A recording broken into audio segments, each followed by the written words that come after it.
Hi guys. Let me start off by first saying I apologize for any craziness you may hear in the background.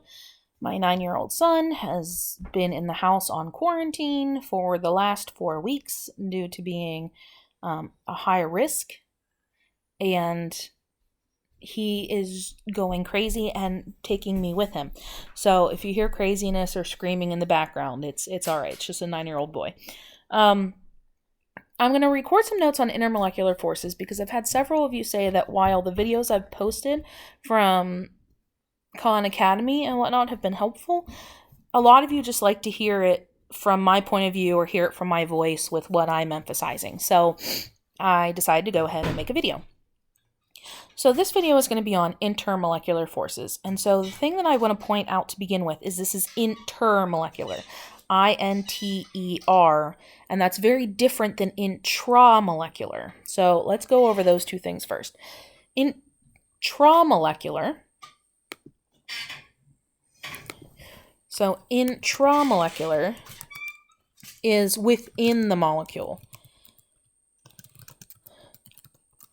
or compound.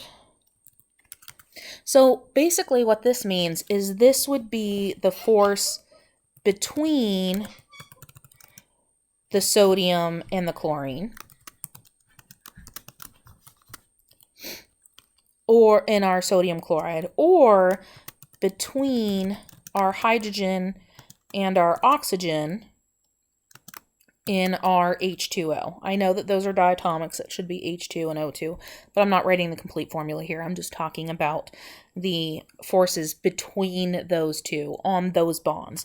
So this we know is our ionic bond, sodium chloride, and we know that with H2O is our covalent bond. So the ionic bond and the covalent bond, those are intramolecular forces, forces within the molecule. Okay? Within the molecule. So covalent and ionic are our intramolecular forces. Intermolecular forces are the forces between molecules. So the force between one water molecule and another water molecule. The force between the sodium chloride and another sodium chloride. Now, remember with our sodium chlorides, or with our ionic compounds, because there is a definitive charge, because there is a definite positive and a definite negative, remember that these form the crystal lattice structure. So that sodium has a definite positive charge to the point that it's not just attracted to the chlorine that it's bonded to, but it attracts other chlorines to it. And that's what allows it to form that more stable structure, that crystalline structure force. And so that is between molecules. Okay?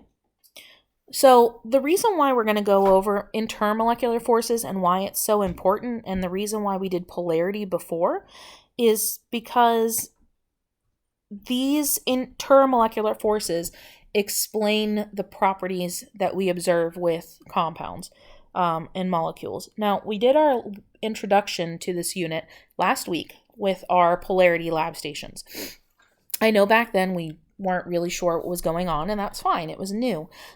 We got a lot of good stuff out of discussion, but here's where we're going to fix some misconceptions. So, one physical characteristic is melting and boiling points. So the stronger the force, the higher the boiling point and the melting point.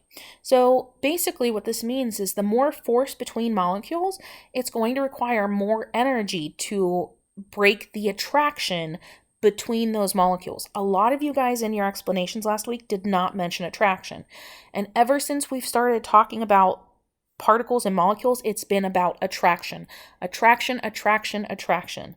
So all of your answers when you're discussing this stuff should include attraction.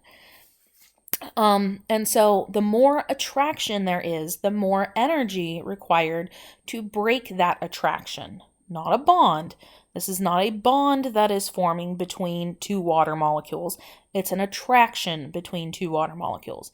It's not a bond between two salt particles. It's an attraction between two salt particles. It's very important to differentiate.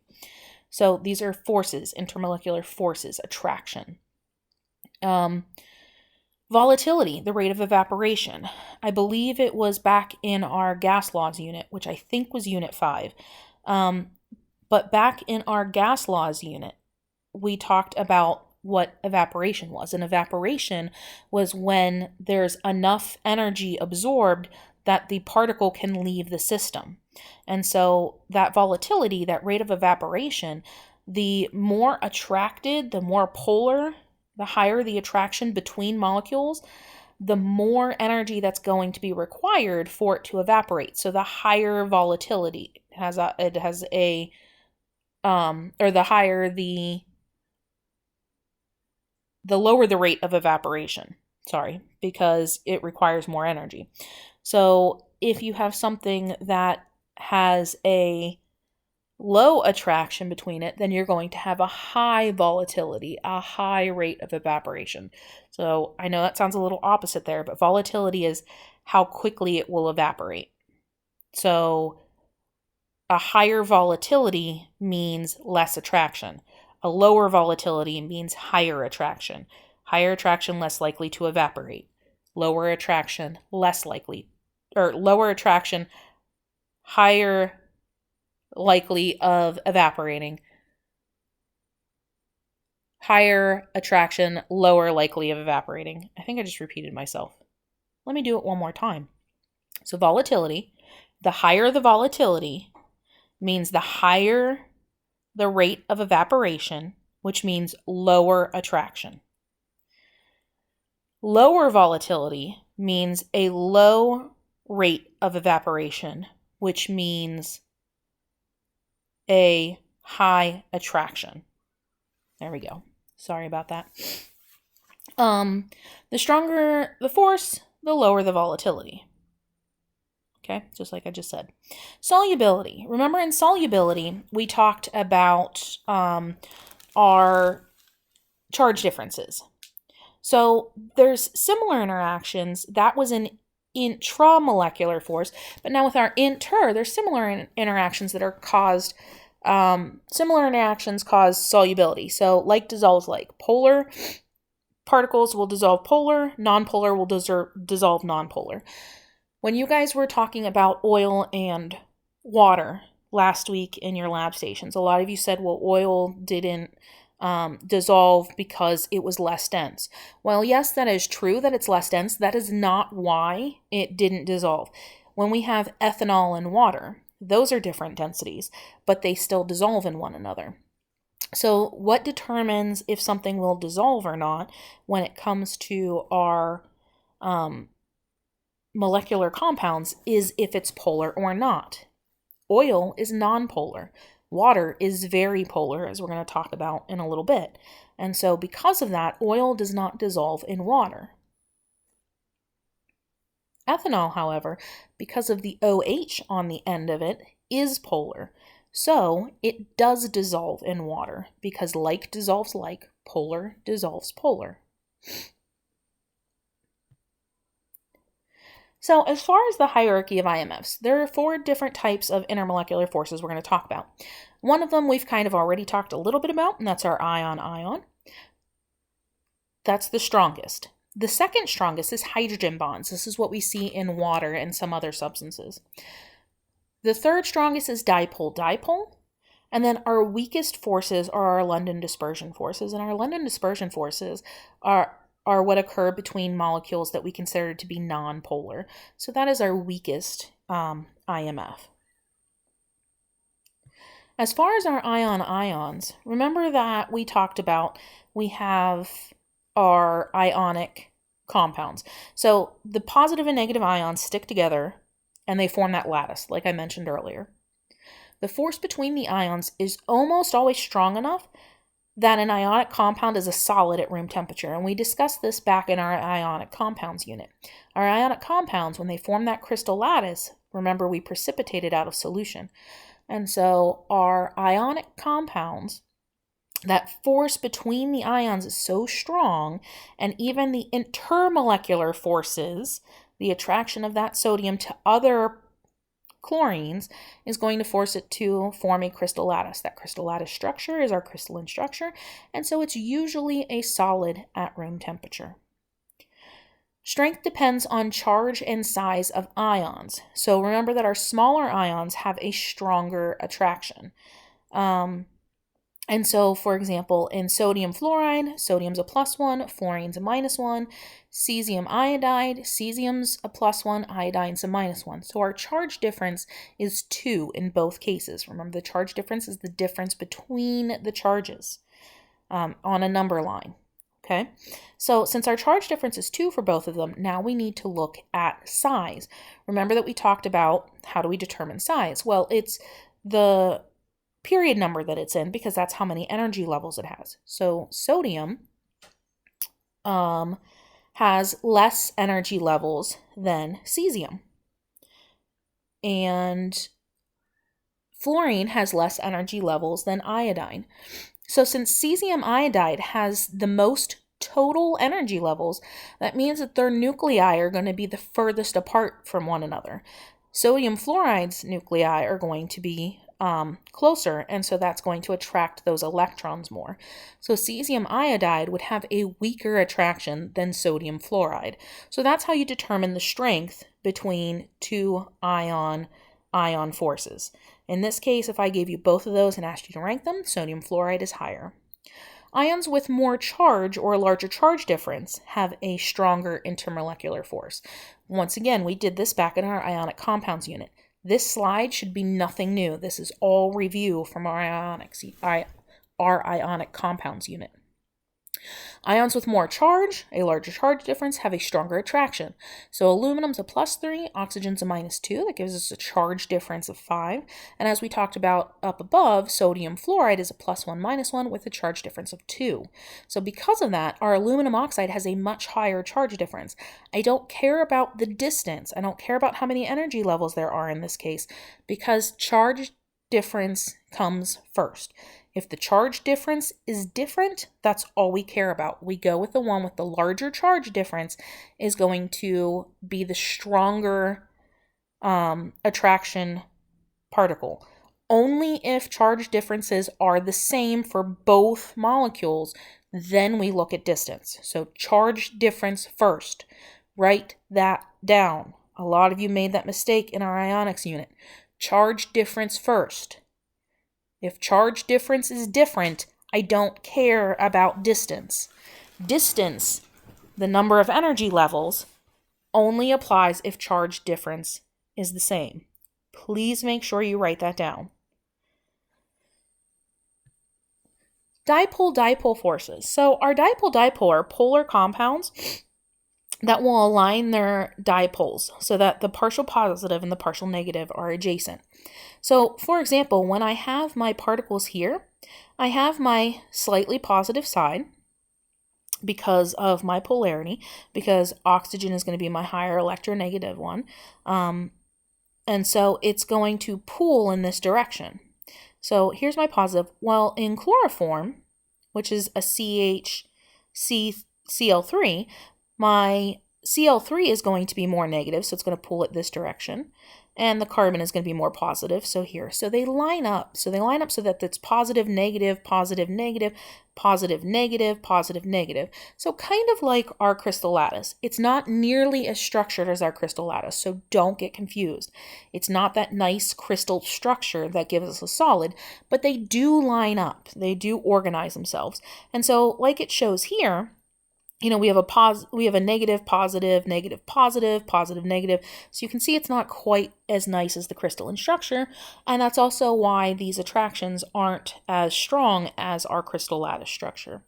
So the more polar the compounds are, the stronger the interaction. So the more polar, the stronger the interaction. I will have a set of notes recorded on polarity because I know you guys are still struggling with that. So that will be forthcoming soon, but I want to do this one first. So with our dipole-dipole, this is just showing on like what was on the other thing. It's just zoomed in a bit more. And so I already went over that one, but here we have a hydrogen chloride. And so my hydrogen, hopefully you can see that, or if not, you can zoom in on it. But we have the hydrogen that's slightly positive. We have our chlorine that's slightly negative. Don't forget to put those symbols in your diagrams. And because of that, it lines up. And so the more polar something is, the more attraction there will be between the molecules. So the higher the polarity of the molecules, the more attraction between molecules, because they're going to line up in this positive-negative fashion.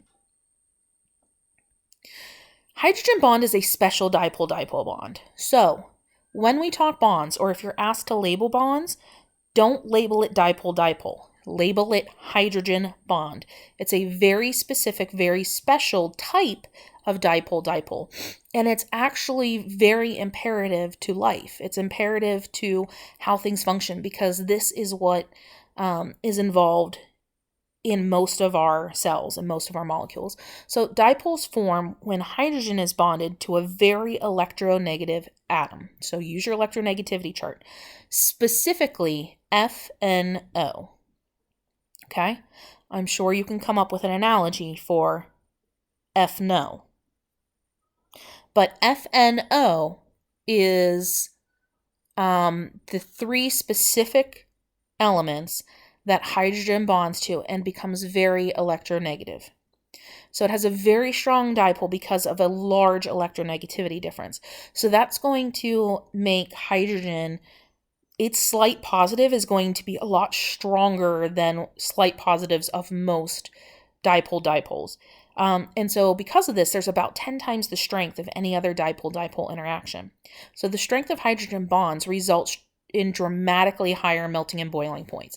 So hydrogen and oxygen is our water. That's why water, if you remember, water had a very high heat capacity. This is why. It's because the water was held together with a hydrogen bond. And so that makes it a highly attractive force, which means that it's going to take a lot more energy to separate that attraction.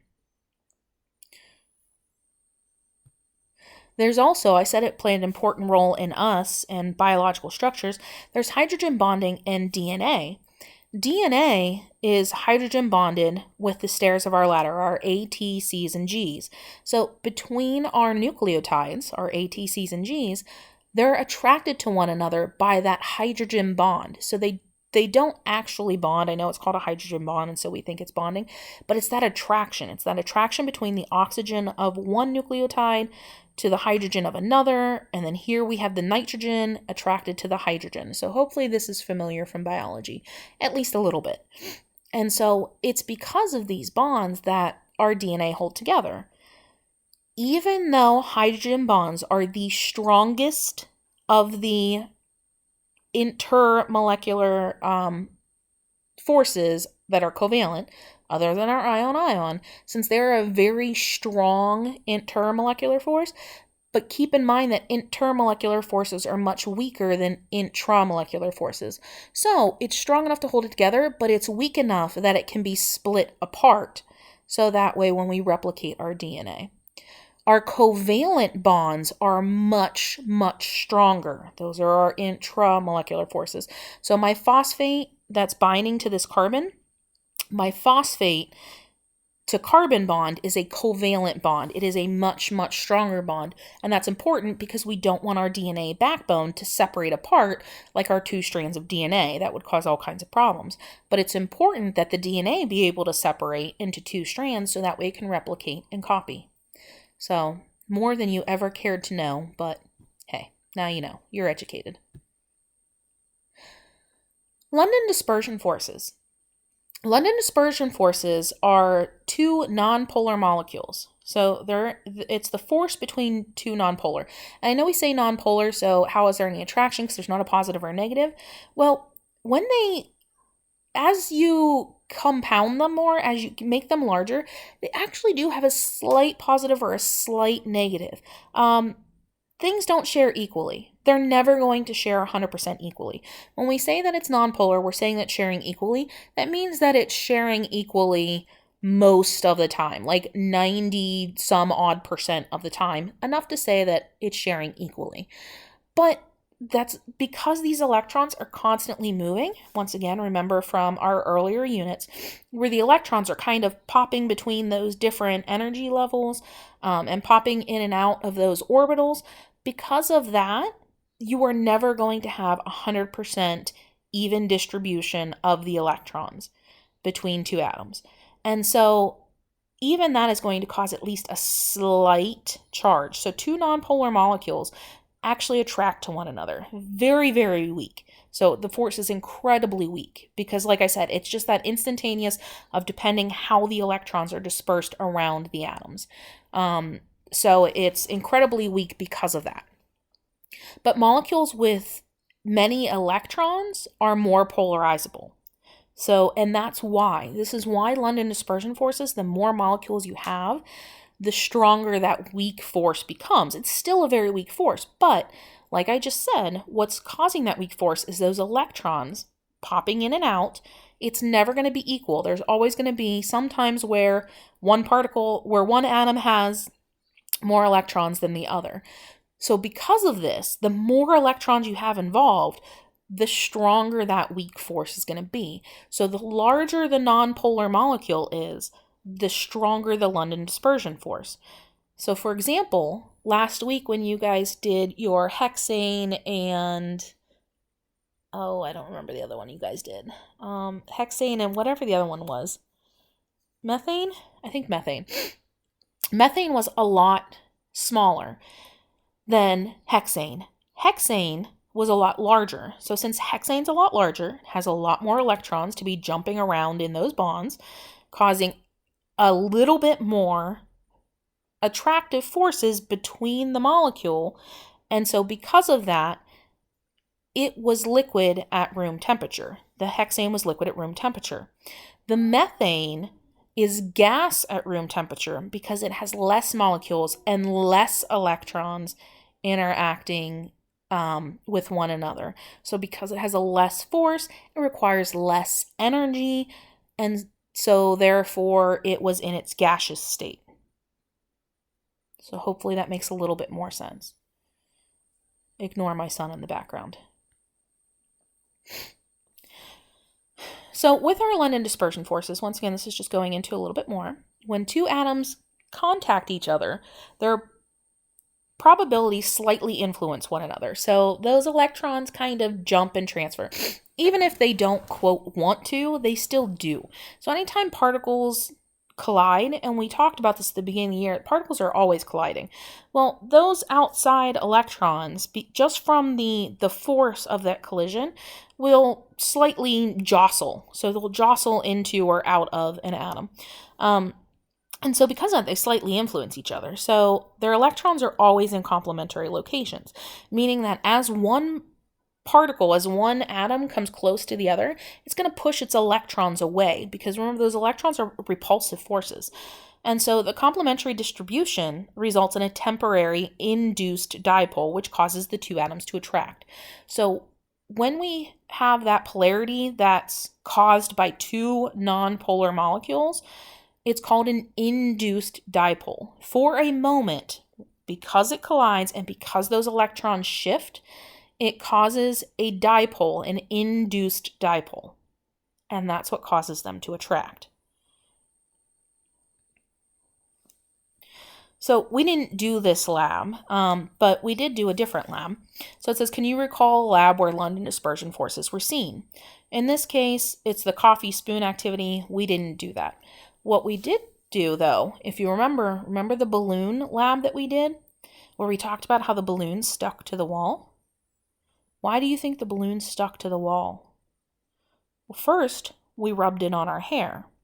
And if you remember, and if you go back in your comp book and look, we said that electrons weren't necessarily jumping to the balloon, but if you remember, the electrons in the balloon were redistributing themselves.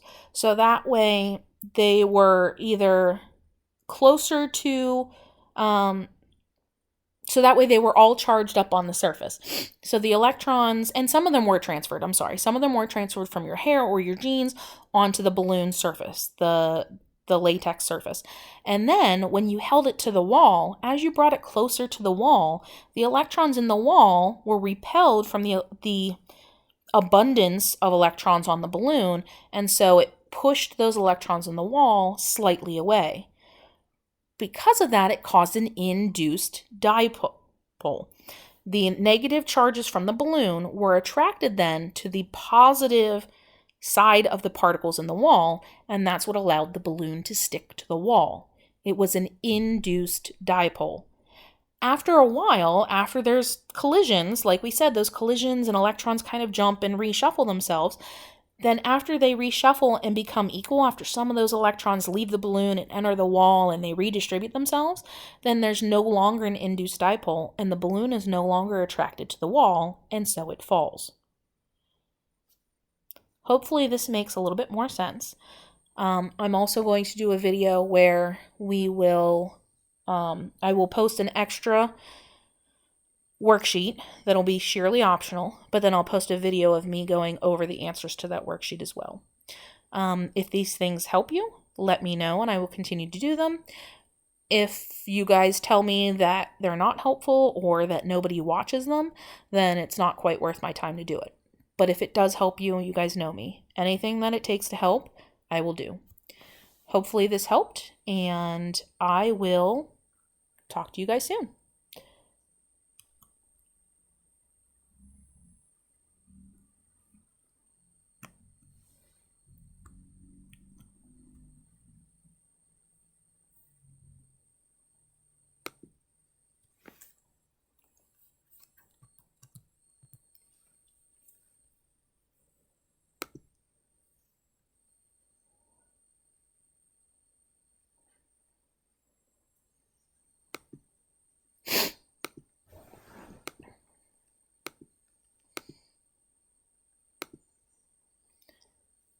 Please tell me that was recording. I don't think any of that recorded. Are you kidding me?